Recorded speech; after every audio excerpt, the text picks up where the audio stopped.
മഴ തോരും മുമ്പയുടെ ഒരു അപ്കമിങ് എപ്പിസോഡിലേക്ക് എല്ലാവർക്കും സ്വാഗതം.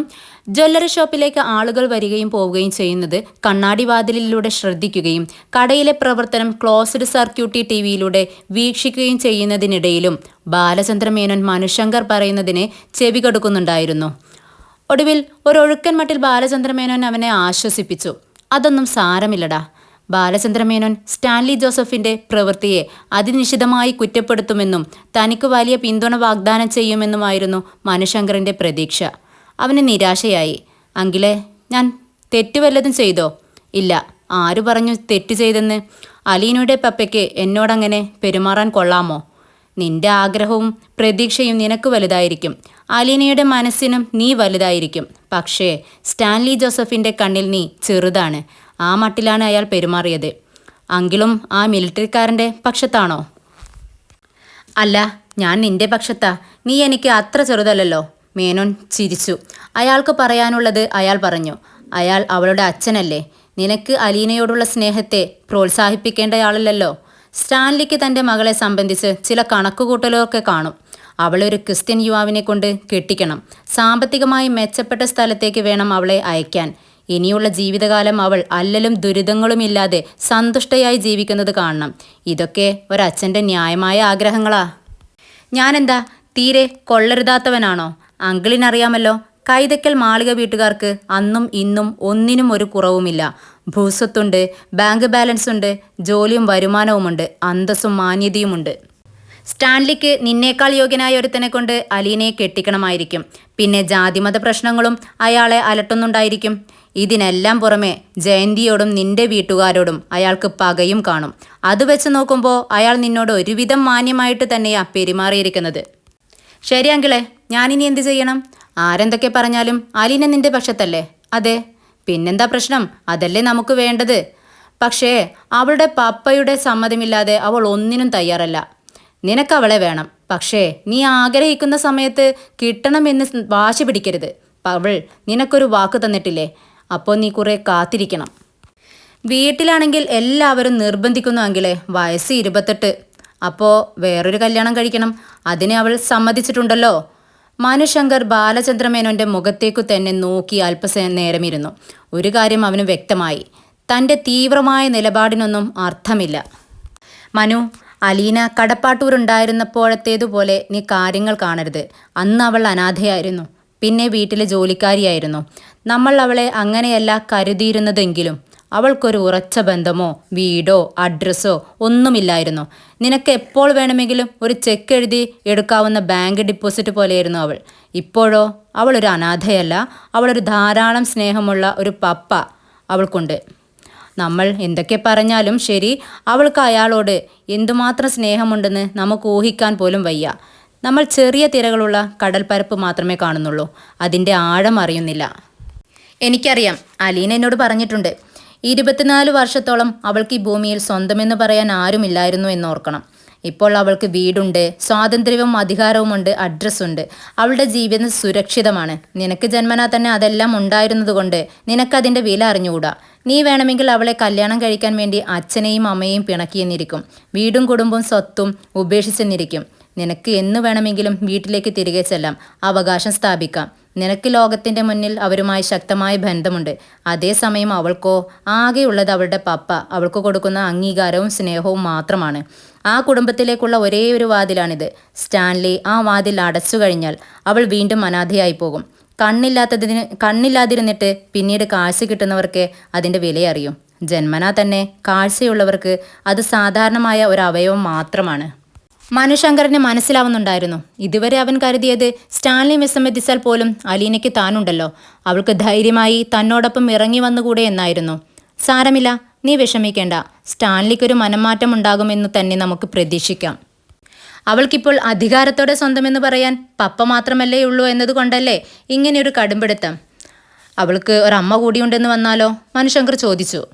അതയാൾക്കറിയാമല്ലോ. അങ്ങനെയല്ല എങ്കിൽ ഞാൻ ഉദ്ദേശിച്ചത്. ബാലചന്ദ്രമേനോൻ മനുവിനെ സൂക്ഷിച്ചു നോക്കി. അവൻ്റെ മനസ്സിലെ ചിന്ത അയാൾ വായിച്ചു. സ്വന്തം അമ്മയുടെ സ്നേഹവും അംഗീകാരവും കൂടി അലീനയ്ക്ക് ലഭിക്കുകയാണെങ്കിൽ മറുവശത്തു നിന്നുള്ള സമ്മർദ്ദം കുറയുമെന്നും അലീനയ്ക്ക് കുറച്ചുകൂടി സ്വതന്ത്രമായി ചിന്തിക്കാൻ കഴിയുമെന്നും കണക്ക് കൂട്ടുകയാണ് അവൻ.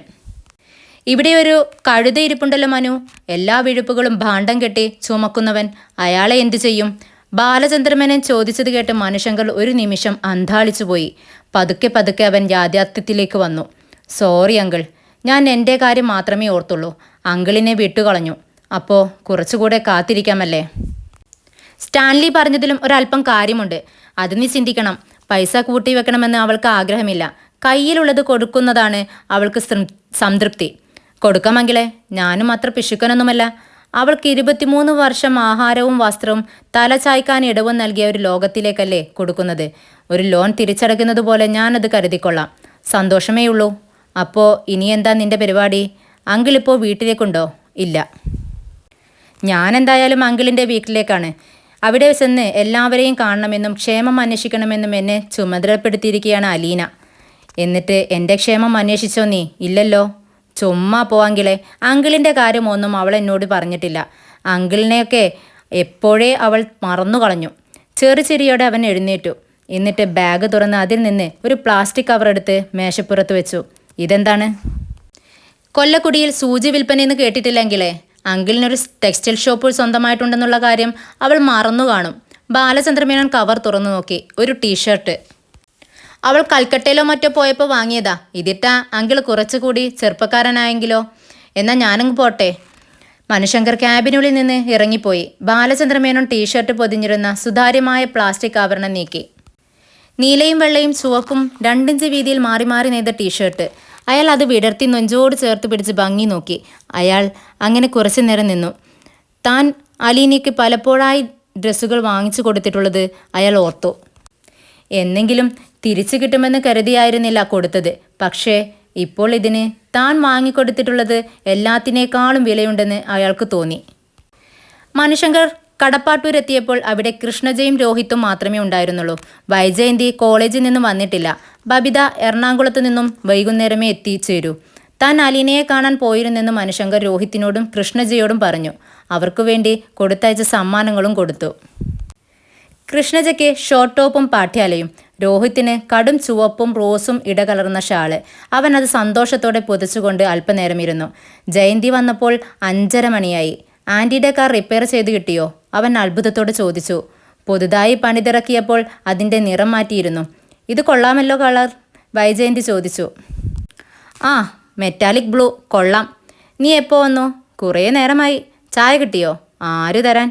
വീട്ടിലേക്ക് ഗസ്റ്റ് വന്നാൽ ചായ കൊടുക്കണമെന്ന് ആൻറ്റി പെൺമക്കളെ പഠിപ്പിക്കേണ്ടതായിരുന്നു.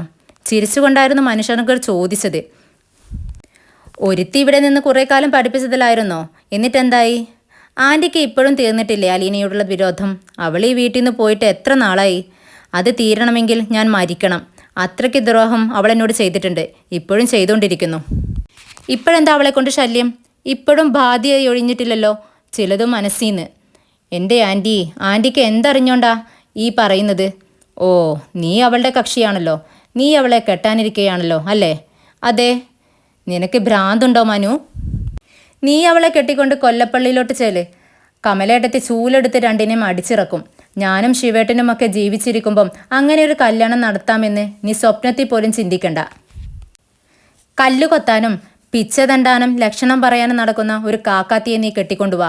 ഞങ്ങൾ സമ്മതിച്ചെന്നിരിക്കും. പക്ഷേ ഇത് നമ്മുടെ കുടുംബത്തിൽ നിന്ന് ഒരാൾ പോലും നിന്റെ കൂടെ നിൽക്കണമെന്ന് എൻ്റെ പൊന്നുമോൻ കരുതണ്ട. വേറെ ആരുടെയും സമ്മതം കിട്ടിയില്ലെങ്കിലും ആൻറ്റിയുടെ സമ്മതം വാങ്ങിച്ചിട്ട് ഞാൻ അവളെ കല്യാണം കഴിക്കൂ. മനുശങ്കർ ചെറുചിരിയോടെ പറഞ്ഞു. ആരുടെ? എൻ്റെയോ? ആൻറ്റി സന്തോഷത്തോടെ സമ്മതിക്കുന്ന ഒരു ദിവസം വരും. ആൻറ്റി കൂടെ നിന്ന് ഞങ്ങളുടെ കല്യാണം നടത്തിത്തരും. നിറഞ്ഞ മനസ്സോടെ നിറയുന്ന കണ്ണുകളോടെ ഞങ്ങളെ അനുഗ്രഹിക്കും. അതിന് വൈജയന്തി ഇനി ഒരു 7 ജന്മം ജനിച്ചു മരിക്കണം. ഈ ജന്മത്തിൽ തന്നെ അതൊക്കെ നടക്കും ആൻറ്റി. എൻ്റെ മനു, ചുമ്മാ നീ എൻ്റെ ക്ഷമ പരീക്ഷിക്കല്ലേ. എനിക്ക് മേലാസകലം വിറഞ്ഞു വരുന്നു. വൈജയന്തി ദേഷ്യം കൊണ്ട് വീടിനുള്ളിലേക്ക് കയറിപ്പോയി. മനുശങ്കർ ഗൂഢമായ ഒരു ചിരിയോടെ അത് നോക്കി നിന്നു. അല്പം കഴിഞ്ഞ് വൈജയന്തി മനുശങ്കരെ ചായ കുടിക്കാൻ വിളിച്ചു. അവൻ ഊണുമുറിയിലേക്ക് ചെന്നു. ചായയും കുറച്ച് ബിസ്ക്കറ്റും എടുത്ത് മേശപ്പുറത്ത് വെച്ചിട്ടുണ്ടായിരുന്നു.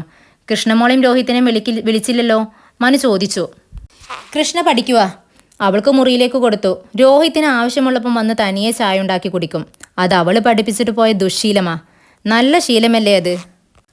ആമ്പിള്ളേരൊന്നും അങ്ങനെ അടുക്കളയിൽ കയറി ഇറങ്ങേണ്ട കാര്യമില്ല. ഇതിൻ്റെയൊക്കെ കുഴപ്പം എന്താണെന്നറിയോ നിനക്ക്? അവനൊരു പെണ്ണും കെട്ടുമ്പോൾ അവൾ അവനെ കൊണ്ട് തന്നെ ഇതെല്ലാം ചെയ്യിക്കും. അത് നല്ലതല്ലേ? ഭാര്യയ്ക്ക് വല്ലപ്പോഴും ഒരു ചായ തയ്യാറാക്കി കൊടുക്കുന്നത് കൊണ്ടെന്താ കുഴപ്പം? എടാ, അതൊന്നും ഒരു സഹായമായിട്ട് ഒരു പെണ്ണും കണക്കാക്കില്ല. ഒരു തവണ കൊടുത്താൽ പിന്നെ അതൊരു കടമയായി. അടുത്ത തവണ കൊടുത്തില്ലെങ്കിൽ അവളൊക്കെ മുഖം വീർപ്പിക്കും. എനിക്കറിയരുതോ പെണ്ണുങ്ങളുടെ സ്വഭാവം. ആണുങ്ങൾ ചാഞ്ഞു കൊടുക്കും തോറും അവർ പിടിച്ചു കയറി അവസാനം തോളെ കയറും.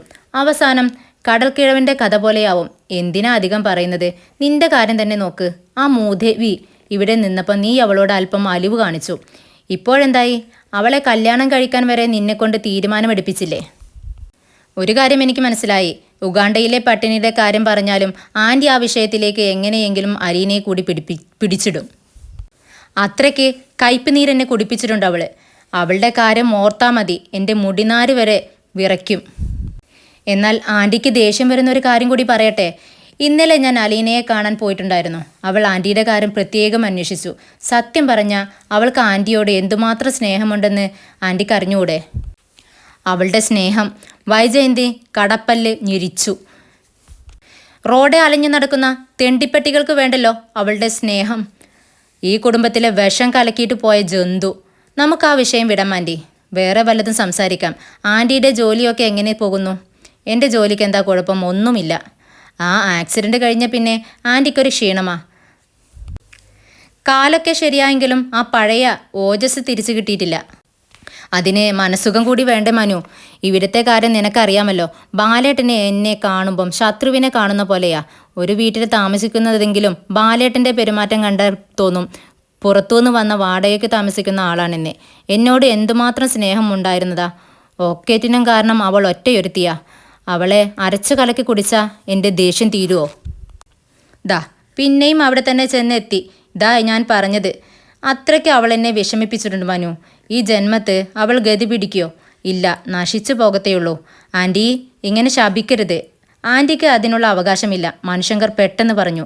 വൈജയന്തിക്ക് എന്തൊക്കെയോ കൂടി പറയണമെന്നുണ്ടായിരുന്നെങ്കിലും ചുണ്ടുകൾ അമർത്തിപ്പിടിച്ച് നിയന്ത്രിച്ചു. ബബിത വന്നപ്പോൾ 7 മണിയായി. മനുശങ്കർ അപ്പോൾ രോഹിത്തിൻ്റെ മുറിയിലായിരുന്നു. ബബിത എത്തിയെങ്കിന്നറിഞ്ഞ് മനുശങ്കർ ഒരു പ്ലാസ്റ്റിക് ക്യാരി ബാഗ് എടുത്ത് താഴെ എത്തി. ചാരിയിരുന്നിരുന്ന വാതിലിനപ്പുറത്ത് നിന്ന് അമർത്തിപ്പിടിച്ച മട്ടിലുള്ള സംഭാഷണം കേൾക്കാമായിരുന്നു. ഞാൻ എത്തിയെന്നേ. ഇല്ല, കുഴപ്പമൊന്നുമില്ല. ഇന്ന് ക്ലാസ് ഉണ്ടാവുമെന്ന് ഞാൻ ഇന്നലെ തന്നെ അമ്മയോട് പറഞ്ഞിട്ടുണ്ടായിരുന്നു. അവൾ മൂവാറ്റുപുഴ എത്തി. വിളിച്ചിട്ടുണ്ടാവും. ഓക്കെ, എല്ലാം ഞാൻ ഡിലീറ്റ് ചെയ്തു. ഇനി മെസ്സേജ് അയക്കല്ലേ. ഇവിടെ ആരെങ്കിലും എടുത്തു നോക്കിയാൽ തീർന്നു. 11 മണി കഴിഞ്ഞിട്ട് ഇല്ല, ഉറങ്ങിയില്ല. അത്രയും ആയപ്പോഴേക്കും മനുശങ്കർ വാതിൽ ചെറുതായിട്ടൊന്ന് തട്ടി. എന്നിട്ട് പതിയെ തള്ളി തുറന്നു. ബബിത മുറിയിലൂടെ നടന്നുകൊണ്ടാണ് സംസാരം. വന്ന വേഷം മാറിയിട്ടില്ല. അവൾ മനുവിനെ ഒന്ന് നോക്കി. വലത് കൈപ്പത്തി ഉയർത്തി ഹായ് എന്ന് പറഞ്ഞു. ഓക്കേടാ, ഞാൻ പിന്നെ വിളിക്കാംന്നേ, promise. Okay, bye. Call cut ചെയ്ത് ഫോൺ മേശപ്പുറത്ത് വെച്ച് അവൾ മനുശങ്കറിൻ്റെ അടുത്തേക്ക് വന്നു. മനുവേട്ടാ, എപ്പോഴാ വന്നത്? ഇന്നലെ. ഇതെന്താ കയ്യിൽ? നിനക്കൊരു ഗിഫ്റ്റ്. കാണട്ടെ. അവൾ അത് മനുവിൻ്റെ കയ്യിൽ നിന്ന് വാങ്ങി നോക്കി. ഒരു സെറ്റ് ചുരിദാറ്. മനുവേട്ടൻ വാങ്ങിയതാ? അല്ല, അലീന കൽക്കട്ടയ്ക്ക് പോയപ്പോൾ നിനക്ക് വേണ്ടി വാങ്ങിക്കൊണ്ട് വന്നതാ. ഓ, അവിടെയൊക്കെ ഇത് ചീപ്പായിട്ട് കിട്ടുമല്ലോ അല്ലേ? നീ ഇത് ചീപ്പായിട്ടാണോ കാണുന്നത്? അങ്ങനെയല്ല, ബംഗാളിലൊക്കെ ക്ലോത്തിന് ഇവിടുത്തെ അപേക്ഷിച്ച് 10 വിലയുള്ളൂ എന്ന് കേട്ടിട്ടുണ്ട്. എന്തായാലും നീ തുറന്നു നോക്ക്. നീ വിചാരിക്കുന്ന അത്രയും ചീപ്പാണെന്ന് അറിയാമല്ലോ. ഓ, പിന്നെങ്ങാനും നോക്കാം. ബബിത അത് കിടക്കിലേക്ക് എറിഞ്ഞു. മനുവേട്ടൻ അലീന ചേച്ചിയെ കാണാൻ പോയിട്ടുണ്ടായിരുന്നോ? ആ, ഇന്നലെ. അലീന ചേച്ചിക്ക് സുഖമാണോ? നീ എന്താ അവളെ വിളിക്കാത്തത്? എന്നെ വിളിക്കാറില്ലല്ലോ. ആര് പറഞ്ഞു? അവൾ വിളിച്ചാലും നീ എടുക്കാത്തിഞ്ഞിട്ടല്ലേ. അലീന ചേച്ചി എപ്പോൾ വിളിച്ചു? അലീന ചേച്ചിക്ക് എൻ്റെ പുതിയ നമ്പർ അറിയില്ലല്ലോ. അവൾക്കറിയാം, രോഹിത് കൊടുത്തിട്ടുണ്ട്. അല്ല, നീയല്ലേ വിളിച്ചു കൊടുക്കേണ്ടിയിരുന്നത്? എന്തുകൊണ്ടാ കൊടുക്കാതിരുന്നത്? ഞാൻ ഓർത്തില്ല മനുവേട്ടാ. അല്ലെങ്കിൽ തന്നെ സമയം വേണ്ടേ? എന്തുമാത്രമാ പഠിക്കാൻ? അതുകൊണ്ടൊന്നുമല്ല, നിനക്ക് എന്തൊക്കെയോ അവളിൽ നിന്ന് മറച്ചു വെക്കാനുണ്ട്. ഇല്ലെങ്കിൽ നീ വിളിച്ചേനെ. ബബിത ഒന്ന് പതറി. എനിക്കെന്താ മറച്ചു വെക്കാൻ? മനുവേട്ടൻ എന്താ ഇങ്ങനെയൊക്കെ പറയുന്നത്? നിന്റെ പാറയം കടന്നു തന്നെയാ ഞാനും വന്നത്. നിന്റെ പഠിപ്പൊക്കെ എങ്ങനെ? കുഴപ്പമൊന്നുമില്ല. നല്ല കോളേജ്, നല്ല ക്ലാസ്. ഒരുപാട് കൂട്ടുകാരൊക്കെ ഉണ്ടോ? അങ്ങനെ ഒരുപാടൊന്നുമില്ല. എന്നാലും ഒരു 10 പേരൊക്കെ കാണില്ലേ? 10 പേരോ? ഒരുപാട്. ബബിത ചിരിച്ചു. നിനക്ക് ഫ്രണ്ട്സായിട്ട് ആൺകുട്ടികളുണ്ടോ? ഉണ്ട്. അതിനെന്താ? ഒന്നുമില്ല, വെറുതെ ചോദിച്ചതാ. ബോയ് ഫ്രണ്ട്സ് എത്ര പേരുണ്ട് നിനക്ക്? ഞാൻ എല്ലാവരുമായിട്ട് നല്ല കൂട്ടാ. അവരൊക്കെ നിന്നെ വിളിക്കാറുണ്ടോ ഫോണിൽ? 2 3 പേരൊക്കെ വിളിക്കും. നീ അവരെ വിളിക്കുമോ? ചിലപ്പോൾ. SMS അയക്കാറുണ്ടോ അവർക്ക് നീ? അതൊക്കെയുണ്ട്. എന്താ അയക്കാറ്? തമാശകളോ അതോ ഗ്രീറ്റിങ്സോ? മനുവേട്ടൻ എന്താ എന്നെ ക്വസ്റ്റ്യൻ ചെയ്യുക? നിന്നെ ക്വസ്റ്റ്യൻ ചെയ്യാൻ ഞാനെന്താ പോലീസുകാരനൊന്നും അല്ലല്ലോ. നീ പുതിയ മൊബൈൽ വാങ്ങി നമ്പർ മാറ്റിയിട്ട് എന്നെ കൊണ്ടൊന്നും പറഞ്ഞില്ല. മനുശങ്കർ മേശപ്പുറത്ത് നിന്ന് മൊബൈൽ എടുത്തു. അവനത് തിരിച്ചു മറിച്ചു നോക്കി.